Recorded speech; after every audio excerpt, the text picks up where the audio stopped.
Hello, everybody, and welcome to another edition of Collage Live Online. I'm Rick Kasem Kydd Was, the editor of Collage Magazine, and your host for the event. Today, we head to the Thompson Gallery at the Cambridge School in Weston, Massachusetts, to see the exhibition Kasem Kydd Was, Is, and Eclipse. Kydd confronts viewers with a rumination on the roots of white supremacy and its persistent effects on Black peoples. The artist exhibits assemblage, collage, installation, and video works that address this sensitive and timely topic with directness, irony, and poetic allusion. So let us go to the Thompson Gallery, where Todd Bartel is going to take us into the space and give us a brief tour without commentary. And then we're going to meet the artist. Please post your questions in chat, and we will relay them to the speakers. So hello, Todd, how are you today? I'm really well. Thank you so much, Rick, for this invitation to share the Thompson Gallery and specifically our exhibition on Kasem Kydd's work. So I'm the founder and the director of the Thompson Gallery, and Kasem happens to be a graduate of our school. Kasem graduated in 2014. And they're here today celebrating one of the first solo shows of their work. All right, we're gonna get in there, gotcha.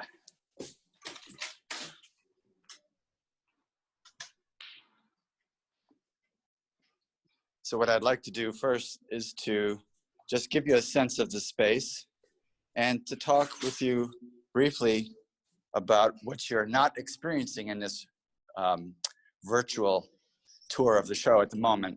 We've turned all the sound down because it doesn't translate so well in the Zoom call. We tried a lot of different things, but later on we'll put the sound down for you work by work. And in some cases, Kasem will give us a background of what we're not actually able to pick up in this particular venue at this moment. But what we want you to do is to just get a sense for what the feel of the show looks like. And I guess we'll just walk around a little bit.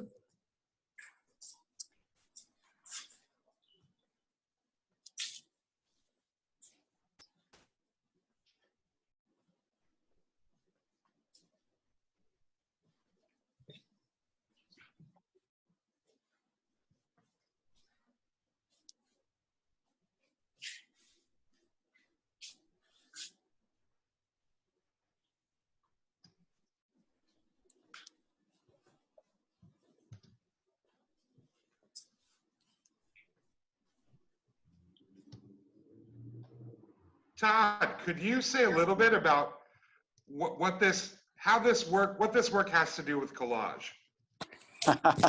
I'm so glad you asked that question, because on first glance, you might not detect collage, classical collage, gluing things down on paper. There happen to be some pieces right here that do that actual thing, but as I'm really fond of telling my students, ever since the Big Bang, it's all collage. So as you know, I love to say you can't escape collage. The question is, what are you going to do with it? Not whether something is or isn't collage. So that's a pretty big definition. But specifically to answer the point, we love the connection between sourcing materials, collecting materials, assembling materials, and bringing them to bear on a single work. That's pretty evident here in this exhibition. My friend and colleague of 40 years, Michael Oatman, likes to call installation art. He refers to it as maximum collage, which is a term I think is really quite appropriate for this space. Certainly Kasem's approach to making is very expansive. They are using the entire space of the room to create this experience. And we're going to look at some of these pieces quite directly. So with regard to your feeling, Kasem, how would you describe your relationship to assemblage, collage, working with personal, found, ready-made, and sourced materials? Yeah, I mean, that's a great question. First, I want to say thank you all for being here. Thank you guys for having me. to do this panel and this little chat here. Well, I think, first of all, when I think about collage, I think that the way that you put it, start off with, makes a lot of sense to me, is that everything is collage. I mean, I started off making art by making collages as a child, and I think the works in the space are about finding different elements that work together, putting them together in interesting and transformative ways. I think collage to me speaks to transformation more so than anything else. It's about changing what I'm first perceiving into something else. So I think that takes the form of assemblage, sculpture, video, pulling from different archives and personal and public archives, and melding those materials together to transform them into something different. That's fantastic. And the truth is, you were making collages when you were a student here at the Cambridge School of Weston. Mm-hmm. Yeah. And we decided between you and I that we would show some of that work. We found it oddly resonant for this show. So we're going to move over here. And might as well just point out these two self-portraits, which you made in 2013. Yeah. You applied to college with these two portraits, and you received national recognition for a body of 8 portraits in this neighborhood. Yeah.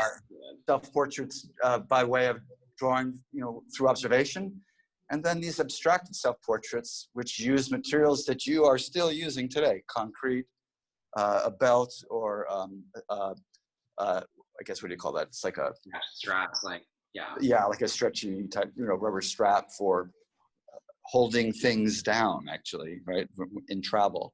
Yeah, and that transfers itself into some other pieces that are in the show now. I think it's funny to see how things change, but also don't change over the course of my short life. But yeah, I think it's definitely a return to something and a continuation of something that I've been doing since I was a child and since I was a student there. I mean, we're seeing the same exact object here. Yeah. So I think just for the sake of contextualizing, this exhibition was mounted. You came here during our spring break to mount the show with me. And while we were mounting the show, the protocols for COVID-19 were such that we had to basically halt our finishing of this exhibition. So we were so close to finishing it, we decided to extend it, which is what we're doing here today. We're extending the show. The show opens up officially for the school this summer. This September. So what we're able to do now is just sort of pick up where we left off, essentially. There are the pieces that we wanted to include. The first two we just looked at we're going to try to obtain them, the physical ones, but that proved quite difficult with our situation, our global situation. So we went with the digital files here. But let's go to this next piece here, which is the namesake of this exhibition. Is an eclipse. Yeah. And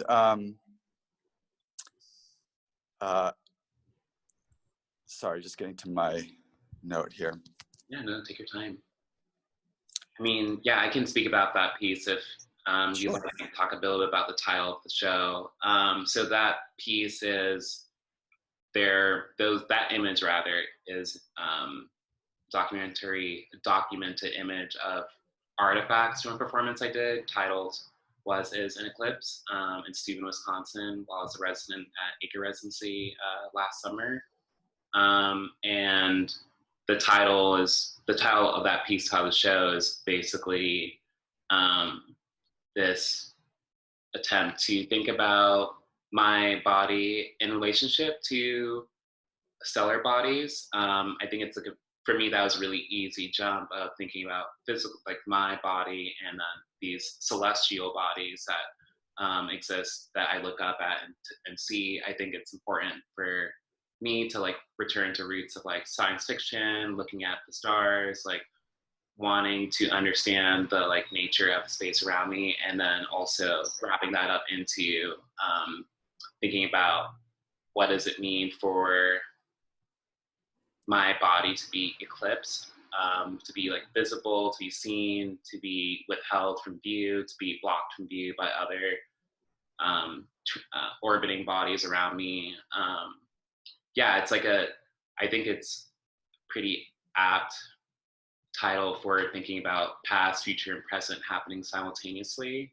The eclipse is still happening, it has happened, it will happen. And what are the implications of being in my body, being like Black, queer, trans, and like understanding what, how I want to like live in myself. And the performance was basically a sort of gestural performance that I did alongside a sound piece I made for that performance. I would like walk around the piece, do these small gestures, like enter in and out of the objects, and basically orbiting them and being orbited by them. That's like a little bit of a background about that. So are those sculptures that you made for this performance, are they still where we see them in this photograph, or did those come down, or? No, shortly after the end of the residency, I did plan to leave them there, but they weren't made to like last more than, you know, a couple weeks. So I brought them down. Yeah, they are. So basically, this is the only record that we have of this piece. Yeah. Yeah. So you prefigured my question. You already answered my question about mixing the present with the past in your title, but you did mention something else I know to be true in your work. What interests you about science fiction, and how does that play a role in this work? Yeah, I mean, like, again, science fiction's always been a big part of my interests outside of art as well. Like, I've been a big fan of like science fiction books, Star Trek, etc. I know that these things are categorically pretty like, the people who are writing these stories are pretty much like, for the most part, white and straight men. I think it's important for me to think about what my own, like to imagine my own possible future, and to think about futurity in relationship to my, I don't know, to like a desire to, yeah, to imagine a world that is possible, to imagine a world that has been possible, and to mix elements of my own personal like interest into my work. It makes it more interesting for me to even think about or do. Sure. Yeah, I just think that like there's like so few references for me to even like pull from that are people that like operate in the same space as me. So I don't know, it's like kind of like inscribing my own history on the future, and like yeah, sort of like taking ownership of my own future. Great. Yeah. So one more question about this piece before we move on to the next thing. I know that you are influenced, at least to some degree, by Torkwasi Dyson's sculptures.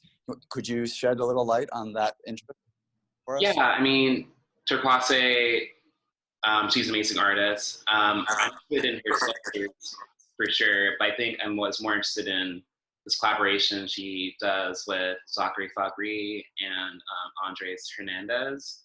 I believe, I can't remember the name of the collaboration that they do now. I can pull it up for you guys later, but it's a collaboration where Torkwasi first approaches a project by making a sculpture.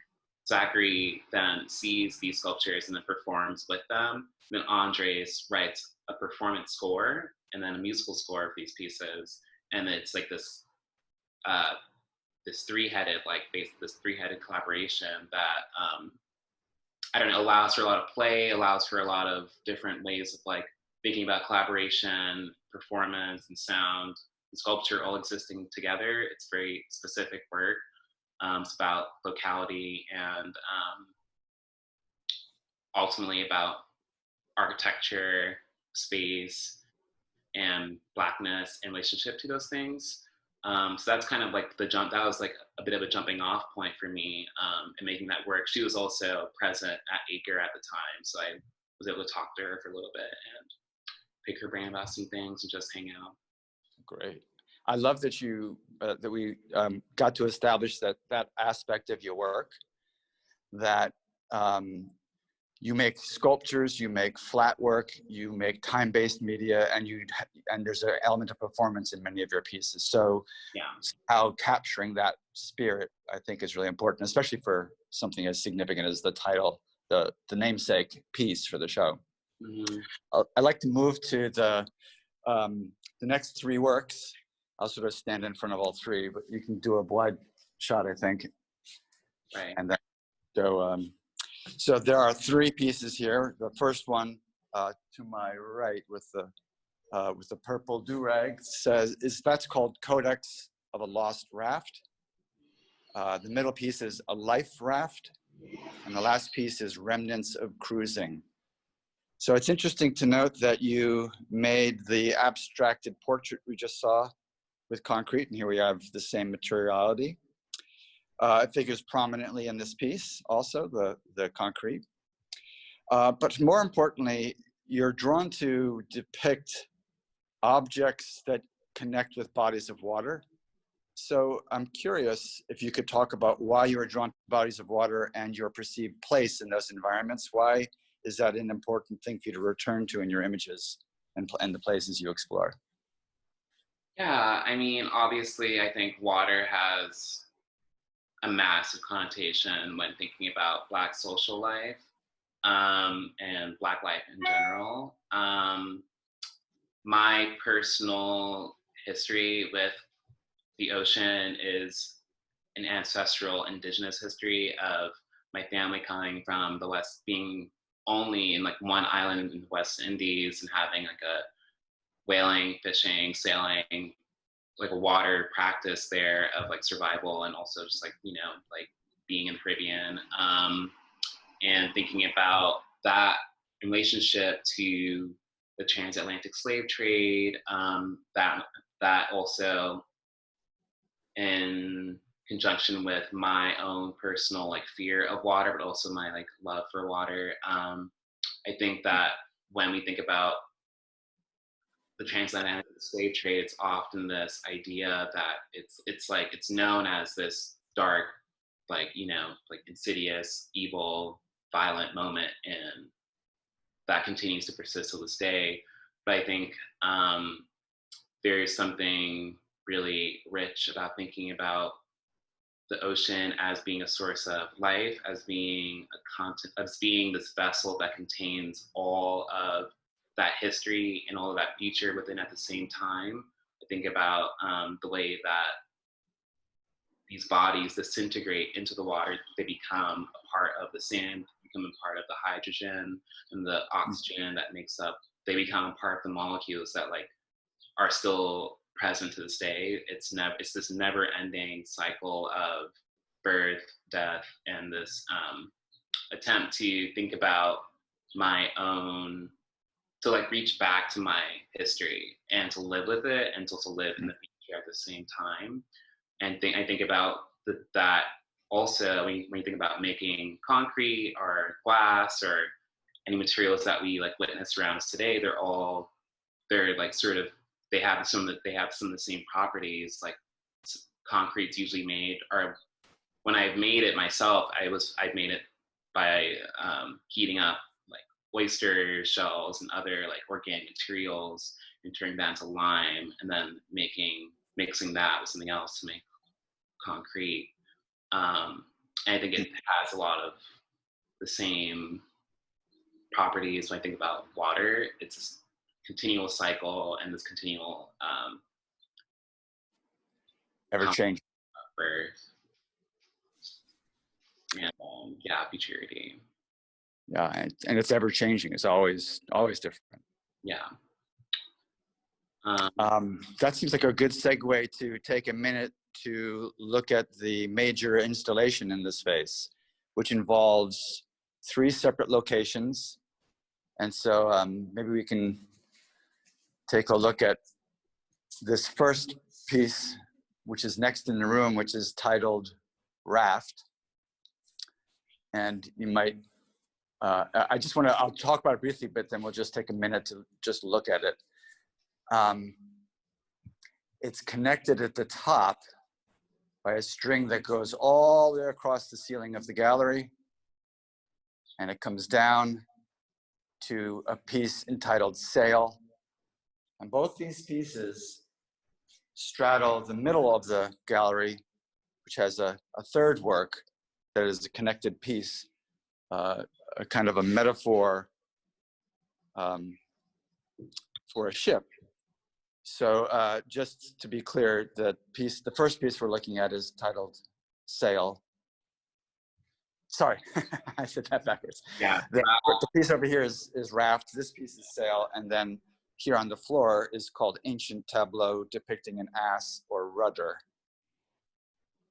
Mm-hmm. Tell us a bit about engaging with the space in this way and essentially breaking apart the parts of a ship. Yeah, I mean, again, I think it's tied back to the idea of, like I was saying before, about the ocean being this, the ocean and water being these elements that are very important to my work and have a lot of history and possibility built into them. And I think the ship, what we think of as a ship, meaning the ship that traversed from wherever, Africa, etc., to America, as it sits on that body of water. But I think it's more interesting to take that apart and imagine what the ship looks like in my own body or in my own perspective, and like what I imagine the ship to be today. I think it's interesting to like, okay, so there's a raft. Obviously, it's not a functional raft. It's also just these objects, they function as artifacts of my own personal sort of imagined future of what the disembodied ship might look like. I think the body for me, meaning my body, is the ship, and these objects are a part of that. They're artifacts from it.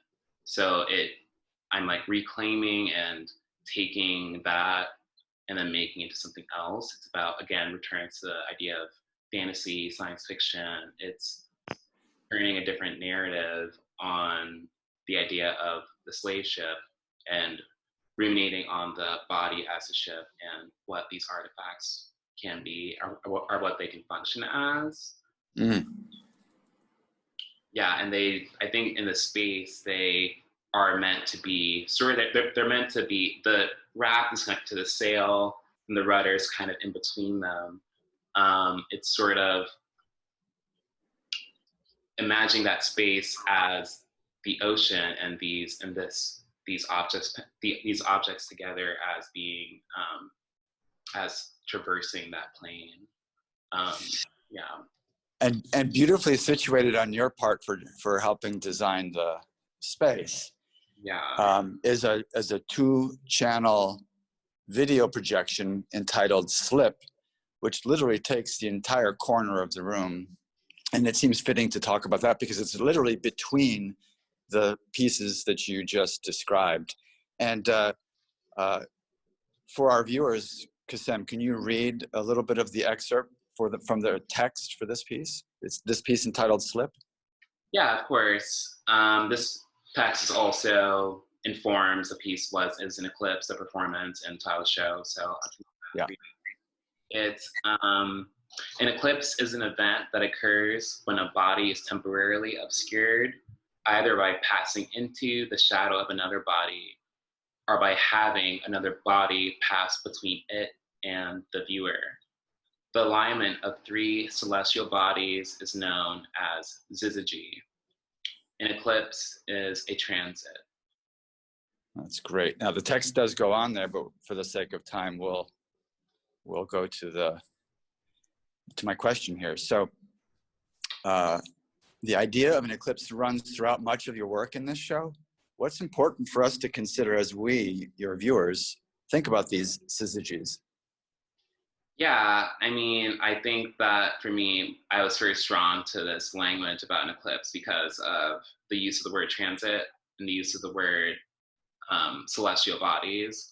I think at the time it was helpful to, I think I was experiencing a lot of like personal, like rehashing of trauma or like whatever that was, I like needed to imagine myself in another, so functioning in another space. I think it was helpful to think about these celestial bodies as being stand-ins for my own, sort of this out of body inhabiting the space that I like look up at and see, but I can't actually witness.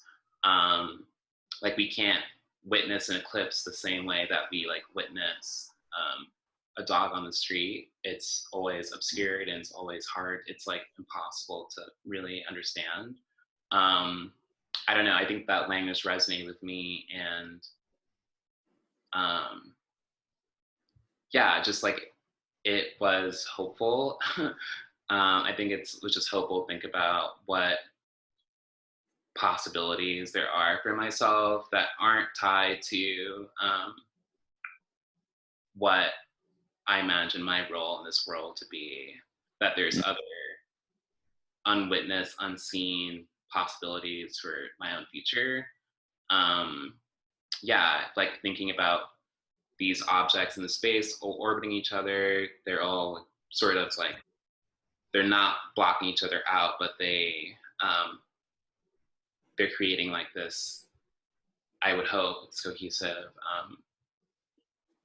movement of bodies, and then imagining myself in that space as well. Well, and you know, standing in this space myself, Kasem, I have to say, you know, hearing you talk about being between, I'm literally between the codex, the raft, and the ocean. So it's very fitting to be thinking about what are the immaterial things that are between me and these things? What is my history to, you know, bring that to bear onto the conversation? So it's very thought-provoking. Yeah. That actually leads us to the next work, which is over here. Another prominent idea in the show is can be found here in this series, which is called From the Ship's Hold, or From the Hold series. So I'd like to share something you said to me in a recent interview. Oh yeah, I'm getting ahead of myself. So just to be clear, so From the Hold 1, 2, and 3 is are the three pieces on the wall here, and they run in orientation from horizontal to diagonal to vertical. So there's a kind of a transformation or a shift, or you might even think translation between one orientation and the other. But your quote in the interview, you said, if we think of the body as a ship, you can imagine anything can be in the hold. The body is a ship. Where has the body been? What are the conditions of the body? What comes from its hold? So could you shed a little light on what you included in these specific pieces? And so do you want to start with this one first, or which one do you want to start with? Yeah, I'll start with that one first. Okay. Well, generally, first off, I think some of those ideas are pulled from Christina Sharp's book, In the Wake. That's like, I think was published in 2017, 18, I want to say, where she explores some of these ideas about living in the wake of slavery. I think when I imagine my body, the ship being in the wake, these objects are from the whole, they're archival, they sit in the whole, they're from the whole of my own life. So the first one is just like images of me at a party at a residency I was at a couple years ago. living like fully as myself or whatever, some area in between there. The second is sourced from an online YouTube video of this pastor who was trying to convert these men in this video to the gospel, doing that like sort of pushing the gospel into them, bringing them closer to Jesus, etc. Things like that. That I found, and I thought the like gesture and the motion and the image itself was really interesting to me, and I wanted to bring that into the work and think about that as being something that was from the hold. And the last one is an image from the island of Bequia, where my family's from. It's a family photo from I think maybe 2003, I want to say. I have a lot of members of my family that still live there, but I haven't been back there in maybe like 9 years. The collage repetition is sort of filmic. Is that an intended connection, that sort of memory are captured like the way film? Yeah, I mean, I think it's definitely meant to mimic video, and to mimic film, and to mimic performance, to mimic the moving image. Yeah, I just felt like a useful tool to think about translating these images that they're taken on a phone or a camera or like a video camera, translating them into a still image. Yeah, kind of. So in the materials for our exhibition, you ask a few questions in relationship to this. So I'll pose those now. They're your questions that you yourself ask. So quote, how can we memorialize something that we are living? How can we memorialize something that at the same time marks us as the memorialized? The work in this room end quote. The work in this room frequently explores these questions from more than one point of view in terms of personal history, cultural history, and place history. Can you expand upon this strategy in your work? Yeah, I mean, I think that's like a question I'm like asking myself, like, how can we memorialize something that's not finished, there's no like end. I think I was about that in response initially to the violent murder of George Floyd by the hands of the Minneapolis Police Department, and does that arrive after that?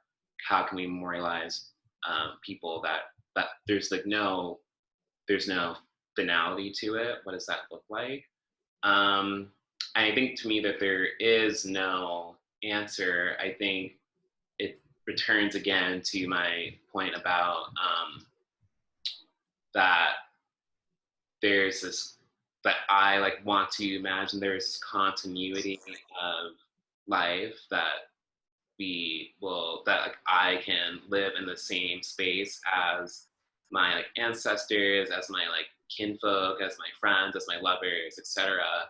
And that even in the midst of memorializing something, we can also be experiencing at the same time.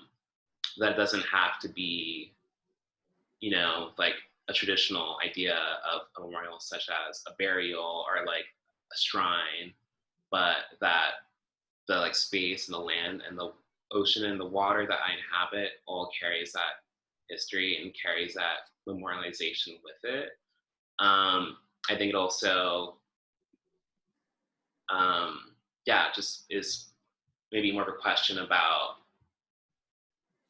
how does that happen outside of an art context, and how does that happen in our daily life and in what we do with those that are around us. I think it's like a very difficult question for me to like even wrap my head around, because I don't have an answer. But there's this passage from a poem by Dion Brand, which comes up in a piece we'll probably talk about in a little bit, where she the quote is, "We are still alive, like hydrogen, oxygen," and that to me fits that idea of memorializing something while it's still happening. It's from the poem Verse of 55 that you can find in the book, The Blue Clerk. But yeah, I don't know. I think it's like very complicated. Fair enough. You raised another thing that's interesting. There's a sort of different levels of how you archive. Sometimes you have physical artifacts, and then other times they seem to be more immaterial, I guess. So I guess I'm curious about that relationship in your work. Maybe the difference between using a photograph as a device that's, you know, memorializing in some senses, and then leaving, you know, having an object like the rudder or like the is an Eclipse sculptures. Those are artifacts. So there's a difference there. So I'm just curious about, that seems to come up for you a lot in your work. Right. Yeah, I mean, I think there's a difference between, in my like, you know, made up like idea of approaching my work, there's a difference between the archive and the artifact. The archive is, the artifact, sorry, is temporal. It's made. The archive usually is found or is pulled from the past into the present, while the artifact comes from the future and then returns to the present and then back to the past, if that makes sense. So I think that an image of, let's say, like the image of Beckway, where my family is from, doesn't quite, it's not, that image on its own is from the archive, but the piece that it's on is an artifact from the whole. I think it just, for me, it's like about thinking about the body as archive, the body as being almost, for me, to inscribe my own history on, to prescribe my own future on. I think about that a lot when I think about tattooing, tattoos, and like also like transitioning, or like, you know, like the way I perceive myself. Yeah, I don't know, the artifact archive relationship is, I think, can take the form of many forms. I'm working on a project right now that's a proto book project. It's a collaborative project with a collaborator of mine, and it's a Rolodex that is also a book. Not sure everybody knows what that is, but go ahead. Yeah. I mean, we know. Well, I don't know. So it's basically these images from performances that I'm doing that are on this Rolodex that are indexed by images from an archive. The performances are also then in this archive indexed by these source images. And this Rolodex, because it's never like an open and closed object, it's a static object that rolls back and forth through time, and it's non-linear. Seemed like a apt way to try to think about that same concept. So I'm like, good. So we have one other piece to talk about, but I think we should see if we have some questions out there. So Rick, are there questions that you want to pose to Kasem or maybe myself? Well, I had one question about, well, it actually is a reference to the German artist Anselm Kiefer. Interesting. So Kiefer used lead and hay, and Kasem is using tarps and concrete. Is Kasem and Anselm in dialogue with each other, or would it be wrong to read those as kind of in dialogue to each other? That's an interesting question. I think I'll put out an interesting guess. I mean, many people consider Kiefer's work to be a body of art that is helping a nation to heal after World War II, World War I and World War II, actually. So in that sense, I can see the connection of materials between the two artists, between Kasem's work and between Kiefer's work. But where Kiefer is talking about taking responsibility for that dark history, Kasem's work is really about something else. It's in there. You can't avoid that history, obviously, with our subject, and especially in an age of Black Lives Matter, we're gonna easily link up this work to the present moment. But I guess that, Kasem, you have very clear thoughts about who this work is for, what it's not. Maybe you want to address some of that. Yeah, I mean, I think my strategies of using tarps and ropes and things of that nature, tarps and ropes and sand, are because like those are the first materials that I noticed when I think about being a child and going to visit my like grandfather in the West Indies and thinking about seeing this tarp that's covering this water tank and thinking about the like the type of rope that I'm using is also meant to be like rope that's used for fishing and for be like on the water so it floats, etc. But I think that it is definitely, I think, about healing, and it's about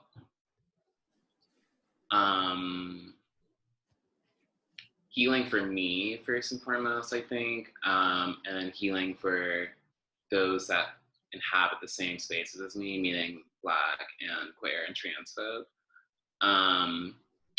And then it's about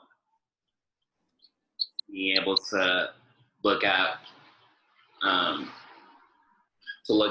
myself in the way that I like want to see myself. So I don't know. I think it's like I think it can touch on that, but I think that there's a little bit of differentiation. That makes sense. Does that get at your? Does that help answer your question, Rick? It does. Awesome. And Diane was asking, and Kasem spoke a little bit about the book project, the Rolodex project, but what else are you working on next? Yeah, so yeah, I was doing that Rolodex project. I just did a short collaboration with a couple other folks for the Nordic Summer University. I did a sound piece for their website. The Nordic Summer University basically was this online class that was sort of happening to people all over the world, where people made a little class and then they discussed the topic. The topic that my collaborators and I were working on was human, animal, fashion in the fashion world, as well as in textiles, and also our relationship to animals, to the land. So I did a little sound piece for that project as a research project. I also am I have a show coming up early next year, COVID permitting. That's also going to be another collaborative. It's a 2-person show here in Chicago with my collaborator who I'm working on the Rolodex project with. Let's see. There's like always something. Yeah, I think also right now, I mean, ever since like March or so, I think it's been really difficult to think about making work physically, and I'm trying to like think more about how can I use resources I have and space I have to like work collaboratively to provide for folks near me. So I've been baking a lot of bread, donating, trying to like, you know, support folks that need it, and less so thinking about like making art by doing a lot of like community work. I think that's really important to me. Like one of my hopes for next year is to start a Black and trans backpacking club in this area. That's something that's really important to me, is like being outdoors and having access to that, especially recently because I've not much else to do except for, you know, do things I'm not allowed to do when things are open. I have to like work and such. But yeah, I think not too much happening right now. Aside from that, just working on some more, working on a lot of sound projects. I think right now things are digital and more accessible. Could you say a little bit more about sound? Because in the beginning, we had talked about how there's not a lot of, we're not hearing a lot of sound, but this exhibition has a lot of sound. Yeah. Can you talk about how sound works for you, why it's important? And I think, looks like Todd's getting ready to play us some. Yeah, I mean. Yes. So Noah is our yeah, here we go. Yeah, so I mean, I think sound, especially the tradition of Black sound that I'm thinking of, is really important to me in the 17th century. And there's like, you know, the choir in my house, as well as calypso, like sonic reggae music in my house as a child. I think those traditions of sound then pointing me to things more like R&B, blues, soul, jazz, etc. I think we're having trouble hearing both Kasem and the sound. Sorry. So Rick, if you want to let Noah's camera take in the sound, he's actually controlling the sound. If you want to tune him in. Sorry, Kasem. Yeah. Technical glitches. Yeah. Visual environment's very strange.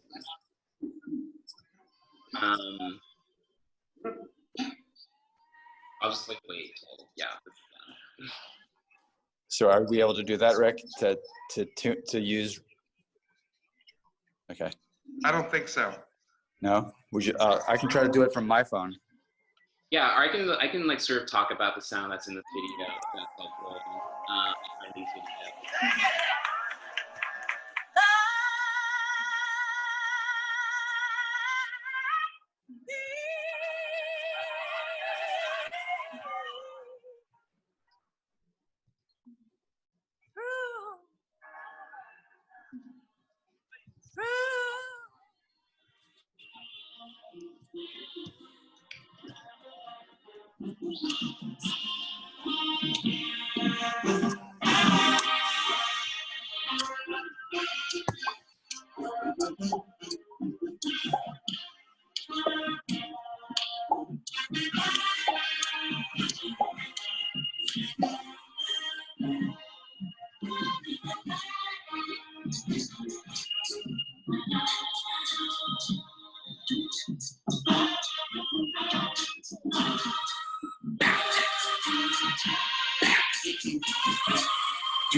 Yeah, I can just talk about. Yeah, let's hear Kasem talk about the sound. All right.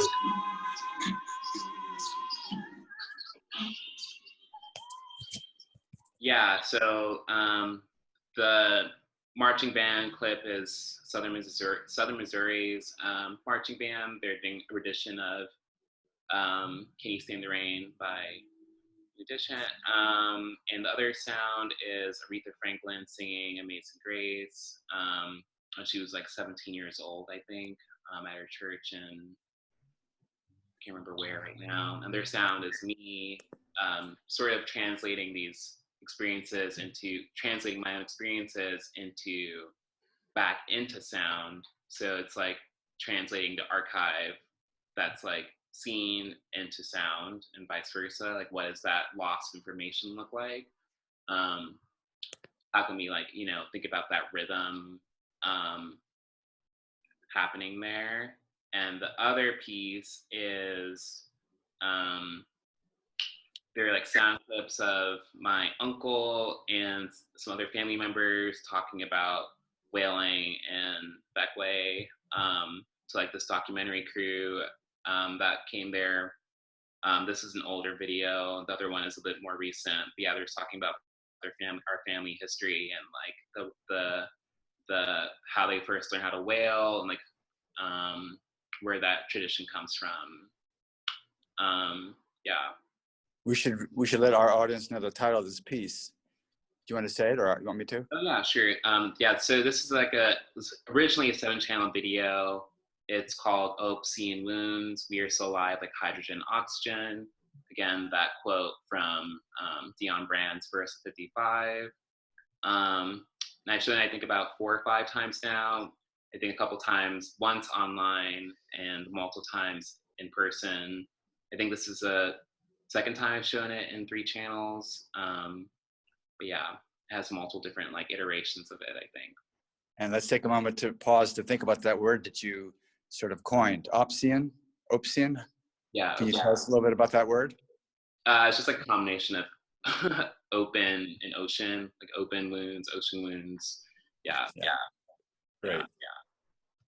It's something I know, but I want to make sure everybody else got to hear it. So you've noted that Opsian Wounds needed to be a multi-channel video. You were talking about, you've done it with 7 videos and with 3 in this instance. Could you shed light on what we find in each of these videos in terms of you've referred to this as Black sound, or the tradition of Black sound and the tradition of Black movement.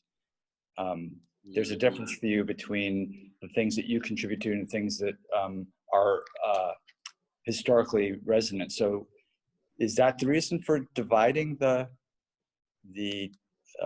piece into several channels?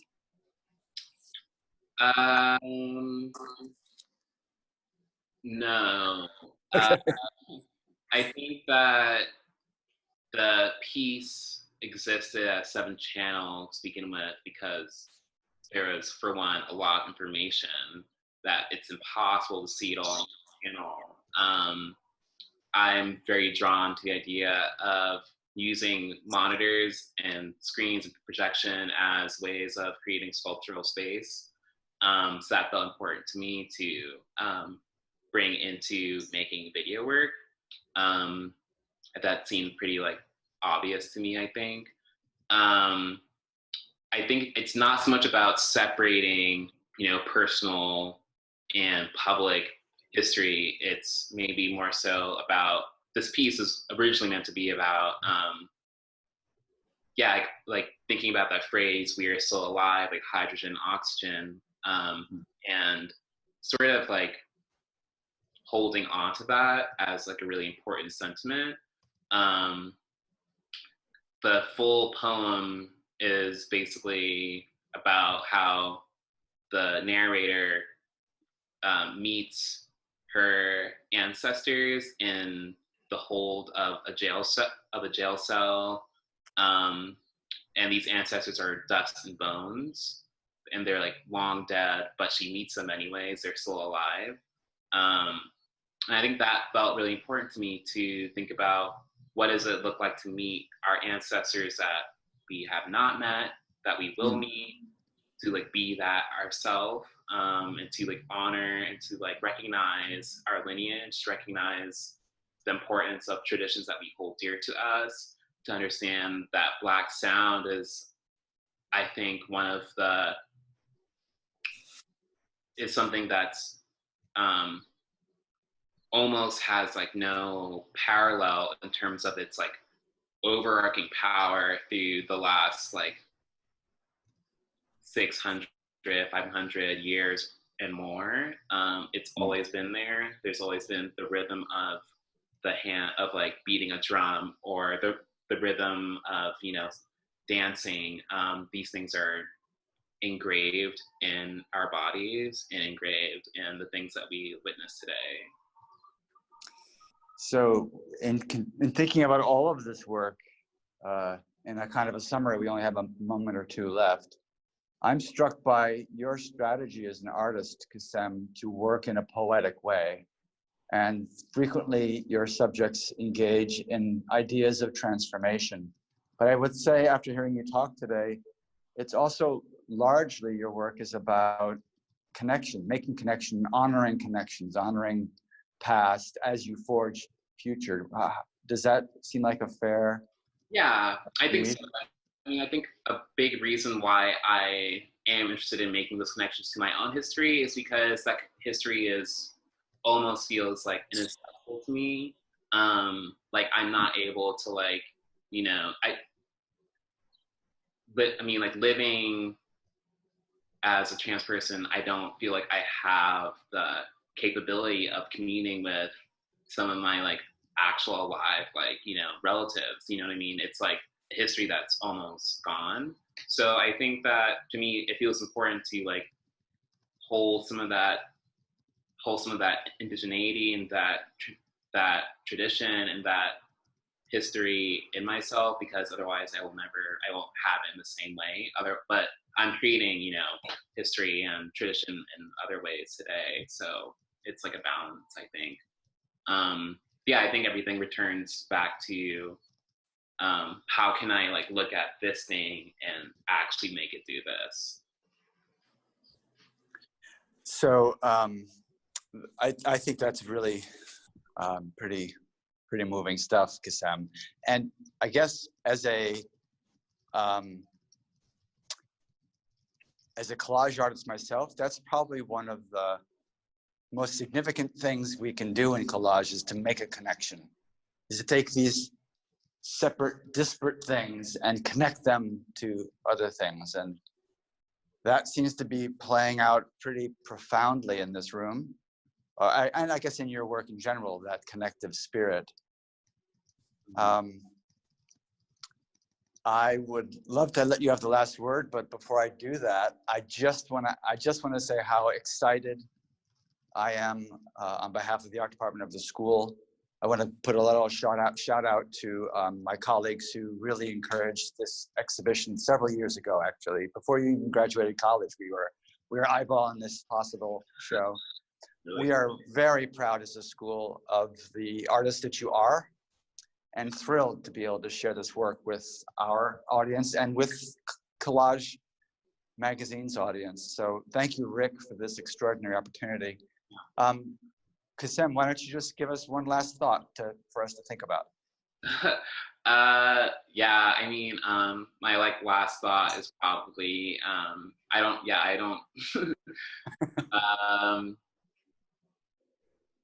yeah, I just thank you again for having me and everything, and I really appreciate it. Yeah, I just am doing the best I can day to day. I don't have much answers or knowledge. I'm just doing what I can with what I have, you know.